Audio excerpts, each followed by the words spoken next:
Hello, ഒരിക്കൽ കൂടി Gracy farm ചെയ്യുന്നു. ഇന്നത്തെ വീഡിയോ അടിനീയത്തെക്കുറിച്ചാണ്. കുറച്ച് അടിനിയം റെഡിയാക്കി വെച്ചിട്ടുണ്ട്. ഏകദേശം 3-4 വർഷം പ്രായമുള്ള അടിനിയമാണ്. ഇത് 3 വർഷത്തോളം പ്രായമുണ്ട് ഈ അടിനിയം. അതിൻ്റെ മൂഡ് കാണുമ്പോൾ നമുക്കറിയാം.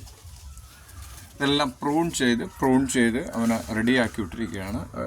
ഇത് കുറച്ച് ഡാർക്കായ കളറ്, ഇത് കുറച്ച് ലൈറ്റ് കളറ്. നിങ്ങൾ ഈ വീഡിയോ ആദ്യമായിട്ടാണ് കാണുന്നതെങ്കിൽ ലൈക്ക്, ഷെയർ, സബ്സ്ക്രൈബ് ചെയ്യണം. കണ്ടോ, ഇത് ഞാൻ ഗ്രാഫ്റ്റ് ചെയ്ത് വിട്ടിരിക്കുകയാണ്. ഇതൊരു വലിയ പൂവാണ് കേട്ടോ. വലിയെന്ന് പറഞ്ഞാൽ അത് നിൽക്കത്തില്ല. ആ പൂ വരുമ്പോൾ അങ്ങ് ചാഞ്ഞു പോവും. ഇത് വെള്ളയാണ്. ഇതൊരു മൂഡ് 5 വർഷത്തോളം പഴക്കമുള്ള ഒരു മൂടാണിത്. വെള്ളയാണ്. Full prune ചെയ്തിട്ടിരിക്കുക. അതിൽ ഞാനൊരു തൈ എടുക്കാൻ വേണ്ടി സാധാരണ റെഡിൻ്റെ ഒരു അടിനിയം കൊണ്ട് ഞാനതിനെ ഗ്രാഫ്റ്റ് ചെയ്ത് വച്ചിട്ടുണ്ട്, ഒട്ടിച്ച് നിർത്തിയിട്ടുണ്ട്.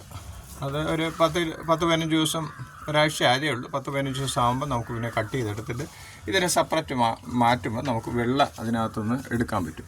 ഇത് ഏറ്റവും നല്ലത്, വളരെ മനോഹരമാണ്. ഈ ചെടിയുടെ ഒരു പ്രത്യേകത എന്ന് പറഞ്ഞാൽ ഈ ഗ്രാഫ്റ്റിങ്ങിന് ഏറ്റവും എളുപ്പമുള്ളൊരു ചെടിയാണ് അടിനിയം ചെടി. ഏറ്റവും എളുപ്പമാണ് ഗ്രാഫ്റ്റ് ചെയ്യാൻ വേണ്ടി. നല്ല ഇനം പോവും. ഒത്തിരി മഴ വേണ്ട, ഒരുപാട് വെള്ളമൊന്നും ഇതിന് ആവശ്യമില്ല. അപ്പോൾ അതാണ് ഈ അടിനിയത്തിൻ്റെ ഒരു പ്രത്യേകത.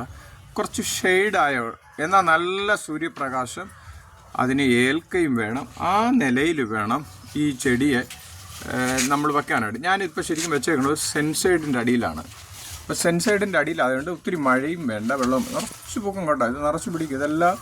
ഇത് ഈ സീസണിൽ തന്നെ 2ാമത്തെ പൂവാണ്.